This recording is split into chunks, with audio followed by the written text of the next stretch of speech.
A place where I'm missing can be. If you're looking for a real church, come to God's perfect will, yeah. How's God's perfect will? Come to God's perfect will. Oh, oh, oh, oh, oh, oh.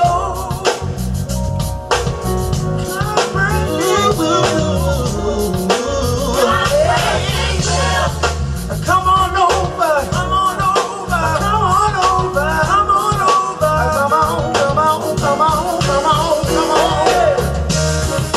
How's God's perfect will? Come to God's perfect will. Where the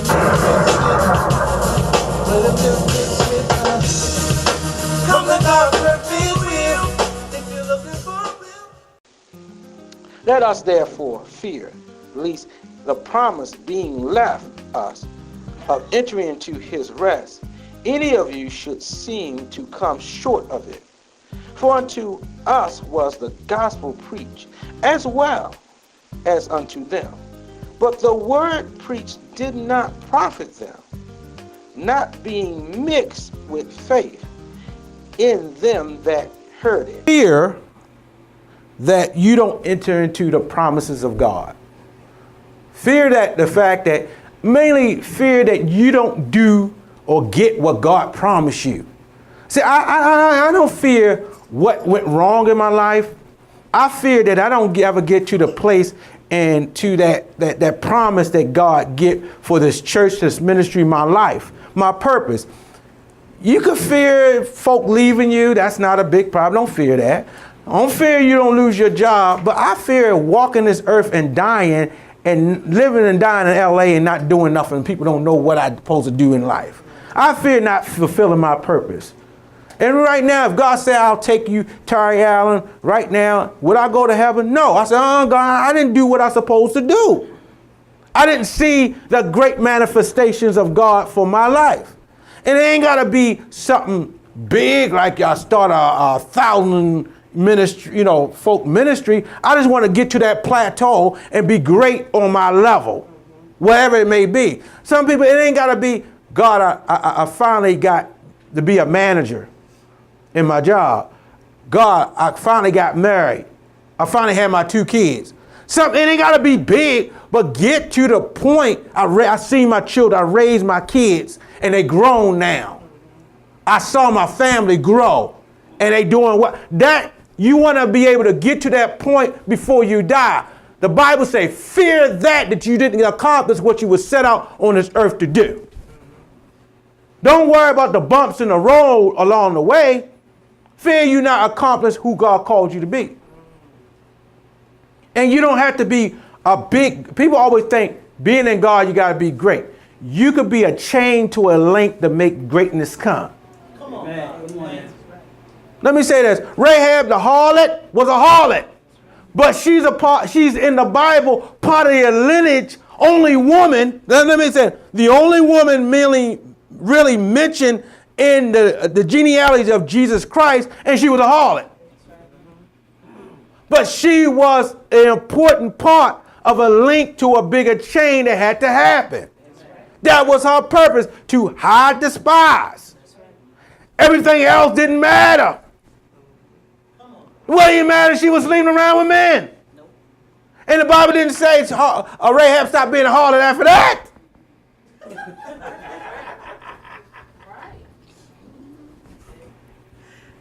It didn't say that. It says she got to her purpose.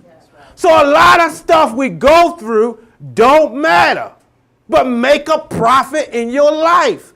Profit doesn't mean about money. Profit means it profits you. That means you made an increase in your life. You got a benefit in life. And let me say something to a lot of people. The reason why I work for God, because when you work for yourself, you got to reward yourself. You don't get a boss don't get a bonus. He's the boss. The employees get the bonus. So why I don't want to be the boss, because that's why I tell selfish folk, don't be selfish because you got to satisfy yourself. Be selfless and give because your reward comes from putting somebody over yourself. I don't want to reward myself by myself. It's nice buying nice things for yourself, but you know what? Sometimes I want somebody to buy something for me. Amen. Yeah, I know I can buy that, but I'd rather give you space to get it from you because I want to see your love. Now, and I'm just talking about relationship, but don't be so prone to do something for somebody else so you can get a thank you. I don't pat myself on the back. Thank you, Terry Allen, for cleaning your house. And you know what? Nowadays, we don't profit because we want to get praise of being normal. I don't praise she'll come to me, Dad, I cleaned my room. And you're supposed to clean your room. It's your room. I don't get a reward for, oh, you fed your daughter. I'm supposed to feed my daughter, my child. Amen. That's normal. Why do we want to be celebrated for being normal? Do something extraordinary. Do something different. Now, yeah, you clean your room, but guess what? Clean my room and I'll tell you thank you. Do something extraordinary that I don't expect from you, and you make a profit on somebody's life. You got to make something better than what are you doing to profit in? The reason why we don't profit, because the scripture said it so, because we don't mix the word of God with faith. And it didn't profit you. A lot of times saying this just church stuff don't work. No, you ain't mix it. Let me say something to you. It's like making a cake. The word of God. You to get an increase, you got to have the sugar, the sweetness of the word. You got to have the flour and the sugar. That's the word of God. But faith is putting the cake and the batter in the oven. The profit is the cake rise up, I get to eat it, and I get to share it. That's the profit. But the sugar and the flour is the word of God, which you got to take. When you take sugar and flour, you mix it. Both components have to work together to make it rise. You got to throw some eggs in there. You got to mix it. The eggs to help to bond the sugar and the flour together. And if you don't put the word in your life and let it mix together, and then do it, yeah, it's good to mix it together, but you just got batter. You can't eat batter. You got to do something. That means faith is taking the batter. Now I'm going to put it in the oven and wait. Amen. You know, it takes a lot of faith to wait. The waiting is the hardest part on anything. Because you know what I did? God, I got my sugar. I got my flour and I put my eggs in. Now I'm out in the oven, but I don't see nothing rising yet. But you got to wait till things get so hot. Sometimes some hell got to come on so it get hot enough to rise and let God. Bible said, let God arise and your enemies be scattered. Sometimes God will let some heat come on so you can see your blessing. And the only way your enemy is going to be your footstool, and the only way they can your table be prepared is they got to see some stuff come in your life and see God deliver you. Sometimes you got to make it rise, and God will make some things right, and it takes time. And waiting is the hardest part. I'm more stressed out on waiting than anything else. See, here's how it works. Your profit is when you don't see the island. And all you're doing, you're in the water, don't see no land, sharks swimming around you. You got more faith when you don't see no land than when you see land. Why is that? Because now that you see it, you're trying to get to it. Now that you see the house, you more stressed out when you can't find a house, ain't got enough money for the house, but wait till you find a house, see the house, and somebody bidding on a contract to get the house. You're all stressed out. It was better you ain't had a contract because you all wild and like, oh, because you finally see some land. You got some hope. Before, if I die, I die. Ain't nothing else out here. But now that you see some hope that you can make it, it gets struggle. But make that profit. Don't give up. Most people die close to their house. Seriously, that's statistically. Most accidents happen close to your home. You'll be closer to your destiny when the enemy attack comes. We are more closer than we ever been before, and the heat is turned up because the enemy don't want to make you get to that next level. I know where my Goliath is, and first I will question, Lord, do we belong there? Oh, the hell we for going through there? Yeah, now I know we belong there because of the heat. Your enemies will let you know where your profit is. See, it's the hideout. Your blessings is where your enemy. See, most thing, the enemy don't steal nothing that's not valuable. They ain't gonna, nobody gonna break in your house and steal no toilet paper. Right. Right. They'll steal your flat screens, your electronic devices, your jewelry. They ain't gonna take your rug. But that's when you know where your valuables are, where your enemy's trying to take it. And that's where you go in and you go and seize what God has so you can make a profit in life. Sometimes we just don't make a profit because you know what? We don't invest ourselves in the wrong things. And sometimes people say, well, what do you mean about profit? People who know accounting, you know you got two categories. You know you got your assets and your liabilities. And the only way you're gonna make a profit that then you have more assets than liabilities, and you do the math, you put them in one column to the other column, and whatever you do your dividends after the transaction has been already done, whatever you got left is a profit. Yes, if it's a profit. If you in the black, shoot.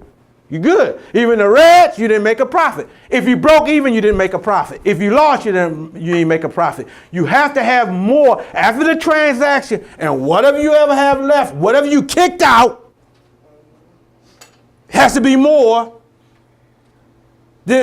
amount than you kicked out.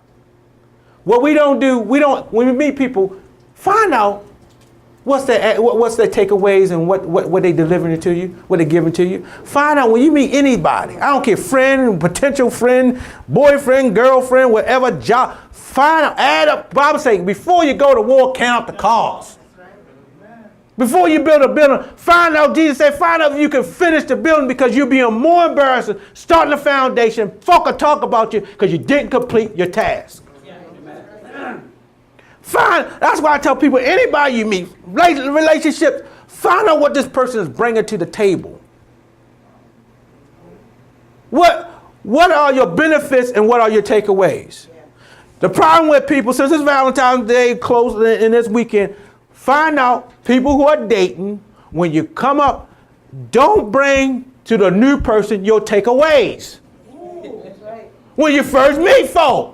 Don't tell me, oh yeah, I got 2 babies. Me and my man over here, we still get along. I need somebody to take care of me. That's take away. That's take away. That's taken away. That's taken away. When I met you, that's taken away. So don't bring to me everything you're going to take away from me. Come to me with add-ons. Oh man, I can cook. I can do this. I can twerk and do your tax. Tell me something. You know, and same way with brothers. I'm a good man. I'm a faith. Tell me what you're adding to my life instead of taking away. Because after the conversation, I got to put you in a category and add up what's good about you and what's bad about you because there's something wrong with everybody. Don't lie. Don't think nobody perfect. But make sure when you meet, and please, when you go meet somebody, please don't bring your baggage first. Don't bring your takeaway first. I met people, we met at a party. I don't cook. Well, here we go. I don't do that. I don't do this. Now I'm waiting to hear what you do. I never got what you do. So I got 10 over here and 0 over here. So I'm looking at my life and say, well, I ain't gonna need you. Because let me say something to you. What they don't do physically, they don't do emotionally and sexually. Hi, I'm Pastor Terry Allen, and if you're looking for a real church, come on out to God's Perfect Will Ministries, where you'll be welcomed with an intimate environment, a spirit-filled atmosphere. The Word of God is preached in love. Also visit us on our website for exciting upcoming events and announcements, and you can join us as a covenant partner. Always remember, God's Perfect Will Ministry, a place where a misfit can fit. Now back to the message. Because the Bible says an Ethiopian can't change his color or a leopard change his spots. Well, the way you are outwardly is the way you are inwardly. If you're a filthy person outwardly, that means you're a filthy person inwardly. If somebody told me, oh, these women like these raggedy guys, yeah, because they raggedy. You only going to like what you are. I don't like filth. I'm not going to stay in it because it's not inside of me. So I find out, oh, there's no good men around. No, you ain't good because there's some good brothers around here. And same way with men. Make a profit on your life. Make sure the job you get, the person you meet, the friend you have is profitable to your life. And make sure you do it by faith. That's why I tell folks, every time I'll meet somebody, do you hope for somebody? Yes, but you got to have faith. You got to expect something from God. Even though I know folk crazy, I expect God to do it, not man to do it. Have an expectation. If you want a new job, expect a new job. Amen. If you don't expect nothing from God, God ain't going to give you nothing. I don't care how many, you might have 100 raggedy people you deal with. All you need is one. I don't need a whole world of women. I just need one good woman. I'm too old now. I ain't going to run around. I ain't got that kind of patience and time, or I'm tired. I'm barely trying to muster myself up to give me the one God say he promised. And sometimes if it left you, it's not your promise. It was a process. That's a difference. Some things we think is a promise of God. It was a process of God. You ain't get to your promise yet. God had to try you to see if I give you that thing, if I give you that